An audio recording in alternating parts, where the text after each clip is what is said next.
Le bonjour, bienvenue dans cette 18e vidéo consacrée à la SDL à travers un exemple fil rouge, qui est le plane.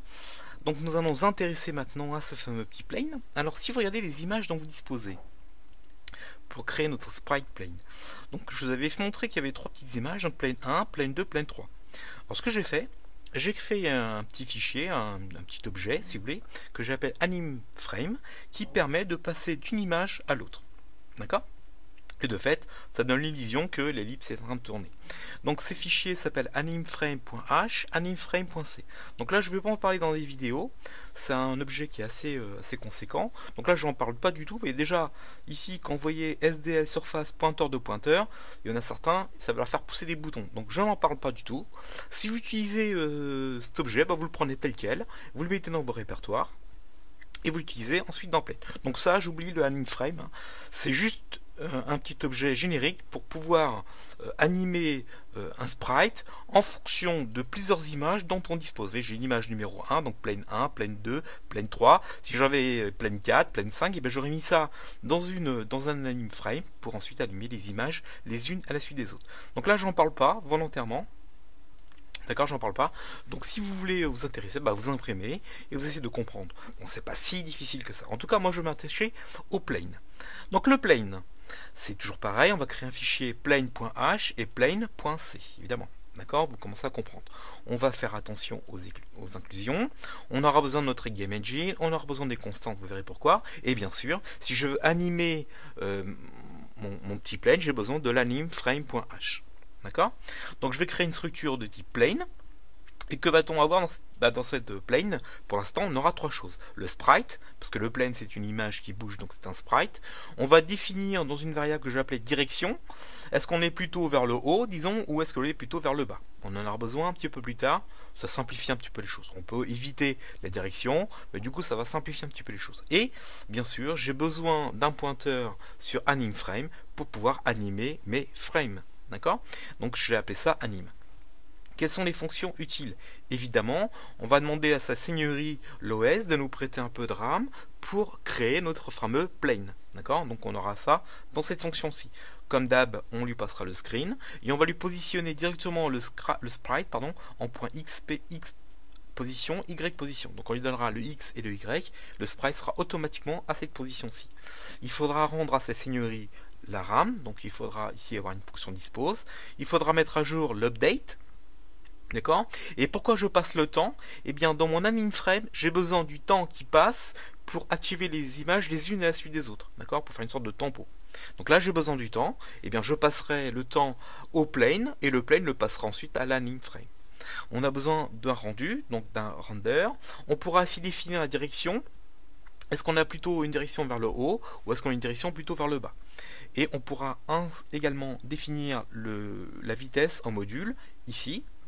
Et à un moment donné, lorsqu'on sera dans le jeu, le plane, vous vous souvenez, il va être en collision avec les rocs et les pilars. Donc il y aura une fonction qui dira attention, le plane a été touché par un pilar ou par un roc. Et du coup, on informera la fonction qu'il y a des actions à mettre en œuvre vu que le plane a été touché. Donc voilà le plane. Alors on va vite aller dans le plane.c pour voir comment ça marche grosso modo. Donc on a besoin de sortir un plane pointé via la fonction planeCreate. On prend la surface évidemment de type screen, on a le XP, le YP. Donc on a les positions X et Y où l'on veut placer le plane. D'accord ? Pour l'instant, on crée un pointeur de type plane qui vaut nul. On demande à ces seigneuries gentiment, de façon très basse, de nous prêter un peu de RAM. Pour y placer quoi? Un plane.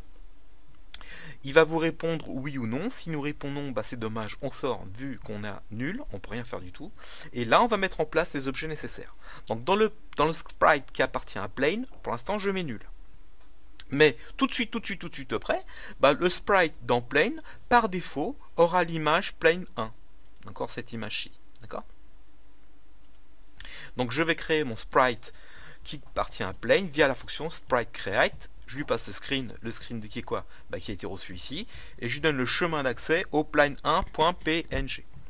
Alors l'animeframe a besoin de connaître les images pour les animer évidemment. Eh bien on va lui passer ça dans un tableau. La première image c'est celle-ci, la deuxième image c'est celle-là, la troisième image c'est ça. Si j'en avais 20, eh bien j'aurais fait l'image numéro 4, 5, 19, 20. D'accord? Donc on a besoin pour l'anime frame de passer dans un tableau de quart. Donc je crée un tableau de quart, 3.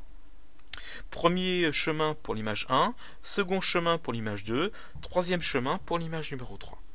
Et je vais créer mon animation qui est contenue dans le plane en faisant Anim Frame Create. Il faut lui passer le tableau des différents chemins et lui dire combien d'images il y a à dispo. Parce que là, il ne le sait pas. Vous voyez qu'il y a 3 chemins, mais le compilateur ne saura jamais qu'il y aura 3 chemins parce qu'on va lui passer un pointeur. Donc une adresse. Donc là, on lui stipule, en fait, dans ton chemin, je t'ai passé 3 chemins, si vous voulez. D'accord? On va positionner le sprite en centre, donc on fait sprite set center, donc on va positionner le centre du rectangle de mon sprite à la position X et Y. Ici je définis un module de vitesse nulle, donc il sera pour l'instant immobile. Et on définit une direction de base, une direction de type down. Alors comme avant, dans la constante qui est là, j'ai défini une énumération. Donc ça peut être une énumération de type direction up, bah, je mettrais 0, mais j'aurais pu mettre n'importe quoi, et une direction down. Donc j'ai deux directions possibles, une direction de type up, donc vers le haut, une direction de type down, donc vers le bas. Donc j'ai deux constantes en fait qui valent direction underscore up et direction underscore down. Ça m'évite de me prendre la tête à savoir si c'est 10, 20, 40 ou 50 ou 0 ou 1. Donc par défaut, le plane va chuter par gravité, d'accord, ce qui est logique. Hein. Donc il n'a pas de vitesse, et la première chose qu'il va faire, bah, c'est qu'il va chuter par gravité lorsqu'il y aura de la vitesse. On lui donne une direction de déplacement, donc sprite set direction en degrés, le sprite qui est contenu dans le plane, on lui donne 270 degrés, donc il est vraiment vers le bas. On lui donne une direction de mouvement à 270 degrés, donc il va chuter selon les Y. Le plane aura plusieurs états. Effectivement, le plane, il va être pour l'instant vivant, et puis quand il va rencontrer les obstacles, il va être en phase d'explosion. Et bien dans ma conclusion, dans ma constante, pardon, ici, j'ai créé deux états que sont plane state on, donc il est vivant, et plane state touched, ah, c'est qu'il s'est passé des choses, le plane a été touché. Donc j'ai deux états qui vont caractériser mon plane, soit il est vivant, state on, soit il est touché, state touched. Donc par défaut, au démarrage de la création de mon sprite plane, eh bien je lui donne qu'il est vivant. Il n'y a pas de raison qu'il soit touché, il est vivant. Et je vais jouer mon animation. Donc anim frame, play, et voilà, les images vont de façon successive apparaître, on va avoir une sorte d'hélice qui va tourner. Évidemment, sa seigneurie a besoin qu'on lui rende l'image, la mémoire utilisée, et bien on lui fait ça, on le dispose. Vous commencez maintenant à être habitué. Donc il faudra disposer, il faudra rendre l'image du sprite, l'image de l'animation et également l'image n'importe quoi. Il faudra rendre la mémoire du sprite, la mémoire de l'animation et également rendre la mémoire dont on a utilisé pour créer notre structure plane. N'oubliez pas hein, de bien faire un free plane, sinon votre plane au sens mémoire restera figé et sera présente. Donc on va utiliser de la mémoire pour rien parce que le plane n'existe plus. Donc attention de bien disposer, hein, de bien rendre la mémoire à cet instant-ci. Bah, le plane aura besoin d'être bougé, donc on va faire une fonction update, on aura besoin du temps. Alors comment on fait? Bah, d'abord, il faut que le plane bouge. Donc on fait sprite, update, du sprite, du plane.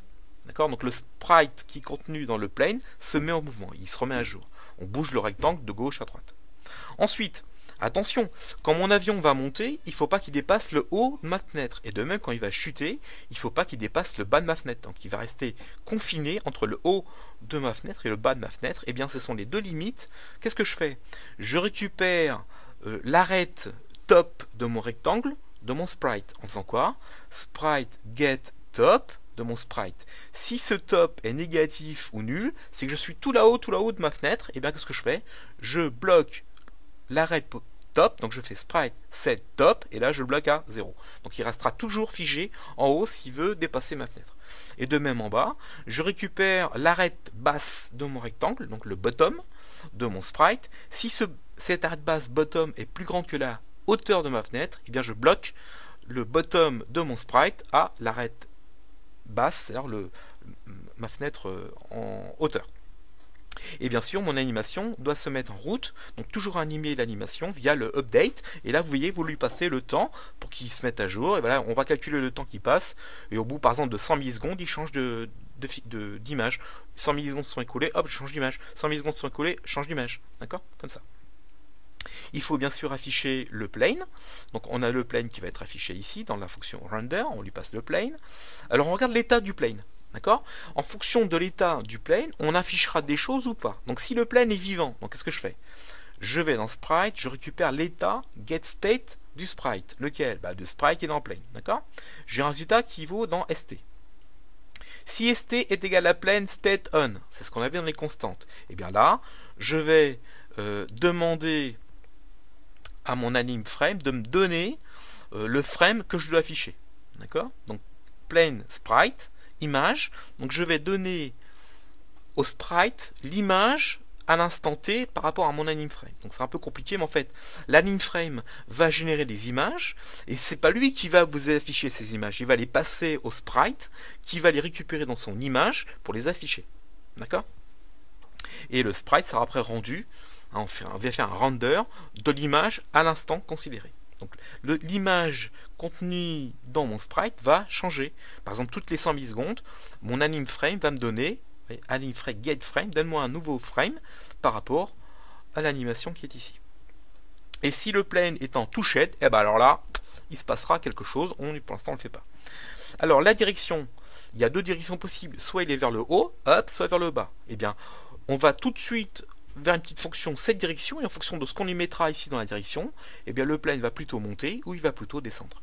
Donc j'ai un switch case, donc en fonction de la direction qu'on y passe, soit vous lui passez la direction down, du coup je mémorise la direction qui est de type down, on ne sait jamais si j'en ai besoin, et je lui mets dans le sprite cette direction en degrés, je lui dis que le sprite est à 270 degrés, donc il va chuter version verticale via la gravité. Si maintenant je donne une impulsion vers le haut, je suis en direction up, et bien là pareil, je mémorise la direction via maintenant direction up, si j'en ai besoin plus tard, je sais maintenant que c'est la bonne, et je lui donne à mon sprite une cette direction en degrés, de type 90 degrés, donc là il va monter. D'accord? Donc cette fonction de cette direction, on lui donne la direction qu'on désire, soit vers le haut, soit vers le bas, et lui se débrouille ensuite à générer la bonne orientation au nouveau degré, par rapport à ce que vous avez prévu ici. On peut spécifier le module de la vitesse, voilà, si on en a besoin, on peut peut-être même m'arrêter, c'est comme ça qu'on a arrêté le moteur, et lorsque de l'extérieur, lorsque le plane sera touché, eh bien pour l'instant on ne fait pas grand chose. Si le plane a été touché par un pilar ou un roc, et bien là on dira attention, le plane est touché. Et là on mettra des choses en place, on verra plus tard. Donc là ce qu'on fait, juste qu'on fasse l'état du sprite, donc on fait sprite set state, le sprite qui est contenu dans plane, évidemment on le met à state touché. D'accord. Donc les amis, c'est toujours pareil. C'est une fonction qui est pas facile, on imprime la chose, on essaye de décortiquer un petit peu. Donc si l'anim frame vous comprenez pas, c'est pas bien grave, on peut se passer de l'anim frame dans le jeu. Vous aurez une image figée, vous n'aurez pas d'animation, c'est pas grave. D'accord? Alors maintenant, il faut utiliser ce plane. Et bien pour ça, on va ouvrir l'introduction stage H, et on va ouvrir l'introduction stage C. Celui-ci. Bien. Alors dans l'introduction stage H, dans mon intro var, il faut que j'introduise évidemment maintenant le plane. Donc le voilà. Plane pointé, plane. Et il faut que je crée maintenant ce plane à partir de mon fichier plane.h qui est ici et plane.c. Donc dans l'intro stage, il est probable que j'ai créé mon plane. Oui, je l'ai créé ici. Regardez comment j'ai fait. Donc le plane qui appartient aux variables d'introduction sont données à quoi? Plane, create, je récupère le screen, ça on a vu il y a quelques temps, et là je le positionne à x égale 150 pixels et à la moitié de la hauteur. Évidemment, je pourrais changer ça dans les autres écrans. Donc actuellement, votre plane sera positionné à x égale 150 et le y à la hauteur divisée par 2. Est-ce que je définis une vitesse? Oui, je fais plane, set speed module, donc je vais définir directement un module qui est contenu dans ma constante. Donc là, j'ai défini une vitesse de montée et de descente de 9 pixels. On peut augmenter ou diminuer ceci, d'accord? Voilà, et bien mon plane est créé. Je donne la position X, la position Y, le screen. Le plane, de fait, va par sa bonté OS, avoir de la RAM, il va créer cette RAM là, il va créer les objets qu'il a besoin, la ligne frame, etc., etc. Donc il va gérer ça tout seul. On a besoin de rendre à sa seigneurie la RAM utilisée. Donc on va faire quoi? Dans le dispose introduction, ici vous avez un plane, dispose, plane d'introduction, évidemment. Bon là, je pense que ça commence à devenir un peu logique. Hein. Dans le rendu, c'est pareil, on va faire un plane render de plane, tout bêtement. Dans le update, qu'est-ce qu'on fait? On va faire un plane update du plane, et là, comme on récupère le temps ici, on lui passe ici. D'accord? Donc on récupère le temps via update introduction, hop, on le repasse directement à plane update en lui passant le temps qui passe ici parce que l'AnimFrame en a besoin. Et comme l'AnimFrame appartient à plane, il faut lui passer ceci comme cela. Alors maintenant, on va le faire bouger ce plane dans les EVL d'introduction. Pourquoi? Quand je vais toucher la touche space, quand je vais faire touche espace appuyé, donc ça veut dire que je vais faire un key down, je vais appuyer une touche, si cette touche est la touche espace, qu'est-ce que je fais? Je fais plane, set direction, mais de qui? Du plane qui est contenu dans introvar, et je lui donne une direction de type up, tout simplement. Donc quand je vais appuyer sur ma touche, je vais stipuler au plane qui est introduit dans introvar, là, que je veux une direction de type up, donc je lui donne la direction. Et de même, quand je vais relâcher la touche, donc j'aurai une action de type event, type keyUp. Quand je vais relâcher une touche et que cette touche relâchée est la touche espace, automatiquement, je vais donner à mon plane comme direction, donc plane set direction, une direction vers le bas. Et je pourrais ainsi contrôler mon plane soit vers le haut, soit vers le bas. D'accord? Donc analysez chez vous la chose, essayez de voir ce qu'on a fait. Alors évidemment, si je compile, ça ne marche pas parce que le makefile, bien, on commence à comprendre. Donc dans le makefile, il y a deux nouveaux sources qui sont apparues, que sont le plane et que sont AnimFrame. Donc dans le hall qui est là, je vais générer un plane.o et un AnimFrame.o. Donc évidemment, il faut que je qui sont des dépendances de hall. Donc je vais rajouter maintenant le fichier objet plane.o et anim.o pour que ça marche évidemment. Alors l'anim.o et le plane.o. Donc le plane.o, il va dépendre de plane.c. Bon ça je pense que vous avez commencé à comprendre. Il va dépendre évidemment de la game engine, évidemment, mais il va dépendre aussi de l'AnimFrame. Donc si je change l'AnimFrame, si je fais des modifications à mon AnimFrame, il faut que le plane objet soit en conséquence. Il faut qu'il recompile le fichier plane.o. Il n'a pas besoin de recompiler par exemple Pilar. Ah si, non, parce que Pilar ne dépend pas de l'AnimFrame. Donc si l'AnimFrame est modifié, Pilar ne sera pas modifié, Pilar.o ne sera pas modifié, mais il y a uniquement le plane.o qui sera modifié. Donc je ne vais pas faire de compilation, je ne vais compiler que ce qui est nécessaire. L'AnimFrame.o, il va dépendre évidemment de l'AnimFrame.c et de la Game Engine. Et pour générer les points O dans le plane.o et l'anim.o, c'est ce qu'on a fait précédemment. Alors tiens, un petit truc. Parfois, on a besoin de faire un clean. Voilà, on a des fichiers, on ne sait plus où on en est. On a dit, oh là, je ne sais plus où j'en suis, là, qui a bougé, qui n'a pas bougé. J'aimerais bien faire un petit clean. Vous savez, ici dans mon makefile, j'ai une commande qui s'appelle clean, qui permet de supprimer tous les points O. Eh bien, si vous voulez à Geany d'avoir accès à cette commande-là, vous faites comme ceci. Vous allez dans construire, définir les commandes de construction. D'accord, ici. Non, pas ici, pas ici, pas ici, pas ici. Il faut le mettre dans un fichier qui n'est pas make. Par exemple, ici. Pardon, il ne faut pas le faire dans makefile, parce qu'il va prendre ce fichier-là, ou celui-ci, si vous voulez. Donc, on va faire ici, on reconstruit, pardon, on refait une définition. Et vous aviez, j'avais défini un truc qui s'appelle construire, ici. Et que je vais make all. Et bien, de même, vous voyez, il m'autorise ici 3, je peux ici changer cette chose-là. Donc là, je peux dire que je vais faire une clean. Et comment faire une clean? Je lui passe la commande make clean. D'accord? Et du coup, maintenant, ici, dans construire, j'ai à ma disposition le clean. Vous voyez, si je fais clean, il n'y a plus de fichier .obj. Et maintenant, si je veux reconstruire, je clique là, tous les fichiers sont remis à jour à nouveau, ça nous permet de repartir sur une base scène. D'accord? Et maintenant, on fait un coup de F5, et voilà votre plane. Donc quand j'appuie sur la touche, il monte. Quand je relâche, il descend par gravité. Il monte, il descend, il monte. Et si j'essaie de le faire monter plus haut que l'écran là-haut, il ne sera bloqué parce que le top, d'accord, le top, donc ce top-là, de rectangle, il ne peut pas dépasser cette version-là. Et quand je suis tout en bas, donc le bottom de mon rectangle ne peut pas être plus au-delà de la hauteur de ma fenêtre. D'accord? C'est pas mal ça. Donc évidemment, si vous ne voulez pas animer le sprite, eh bien vous enlevez tout l'anime frame et vous aurez une image figée, soit l'anime 1, soit le plane 1, soit le plane 2, soit le plane 3. D'accord? Merci, à très bientôt.